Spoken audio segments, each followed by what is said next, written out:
Hi guys, ayan, magluluto tayo ng kanin guys. Kanin. Ayan, lagyan natin siya. Tapos, kukuluan natin guys. Yan, may kumukulong ano dito, tubig. Tapos yan, ilalagay natin itong ano dito. Kasi para mawala yung kanyang langsa, makukulan natin. Diba? Tignan natin guys. Ayan. So, ito na siya guys. Oh. Ayan. Babalikan lang natin yan. Diba? Kukulan natin para lumambot tsaka mawala yung langsa niya guys. Ganyan ang sekreto sa pagluluto ng kanin. Yan yun guys. Tanggalin natin ito. Ayan mga blok-blok. Diba guys, hindi siya masyadong madumi. Malinis kasi ang kanin ng ating kamel. Hindi siya malangsa guys. Hindi katulad ng kambing o ng sheep. Yung karnero. Ayan. Kukulan lang natin yan. Ayan, dito naman guys, nag-prepare na ako, nag-isa ako ng bawang at wala tayong sibuyas guys. So, ayan, ang bawang nilagyan ko na ng tomato paste. At pagkatapos, isinunod ko yung aking kamatis. Yan, yan ang hindi pwede mawala sa ating kabsa guys. Ang kamatis at saka tinakpan ko para lumambot yung kamatis. At ayan na, lumambot na yung kamatis. Ilalagyan na natin yung mga spicy guys. Ayan, mga pampalasa yan guys. Hindi ko na isa-isahin. Pag ganyan na yung itsura niya guys, so ayan, minukos-mikos mo parang maging paste na siya. Ayan, ilalagay na natin yung karne guys. And guys, nag-research nga pala ako. Ito palang fats ng karne ng camel guys. Maganda pala to pag may mga arthritis. Ayan, mga joint matter.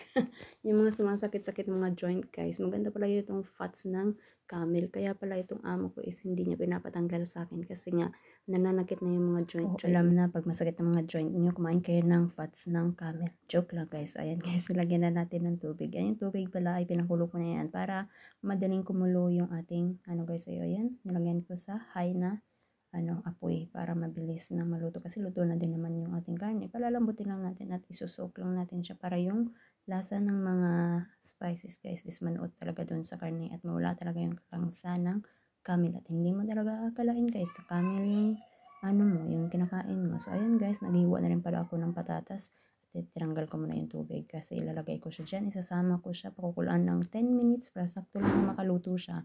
At ayan nga, nilagay ko na at minikos-mekos. At tatakpan natin, antayin natin ng 10 minutes bago natin siya ilalagay dito sa pan guys na para sa oven. Kasi i-oven natin siya para maging grill or maging crisp lang siyang konti guys. Para lang siyang binake lang ng konti para mawala yung mga tubig-tubig niya. At yung fats is ma-fry siya guys. So ayan, nagluto din pala ako ng kanin guys. So yung bigas pala dito, kailangan mo ibabad ng 30 minutes bago mo lutuin. At ayun na nga, ang sinabaw ko din dito sa bigas guys is yung pinagsabaw natin sa karne. Yan ang pabsa guys. Kung ano yung pinakuluan mo sa karne, yun din yung isasabaw mo sa kanin. So ayan, ilalagay na natin yung karne at saka yung patatas sa oven na may 350 Fahrenheit na init guys. So preheated na rin yan guys ha. Ayan, mga 10 minutes to 15 minutes lang natin siya ilagay doon. At ayan, gumawa na rin pala ako ng salad na cucumber and yogurt. Ayan ang pinartner ko sa kabsa natin ngayon guys. So ayan, ilalagay natin yung kanin dahil luto na siya, diba? Automatic. Ayan.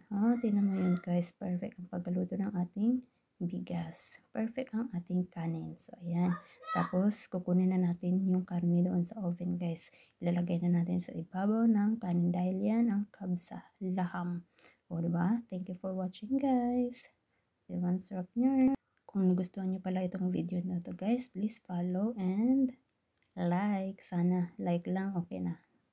Maraming salamat guys. Sa susunod ulit na maka-video ulit ako ng aking niluluto. So guys, ayan na. Kailangan nating madiskarte at patutong magluto para hindi tayo magutom guys. Kasi kung hindi tayo marunong magluto guys, syempre asa tayo sa mga amo, hindi sila masyadong magkakain. So dapat matuto tayong magluto para magluto tayo at makain tayo. So yun lang. Thank you for watching. God bless. Ayan na siya. Bye. Yes.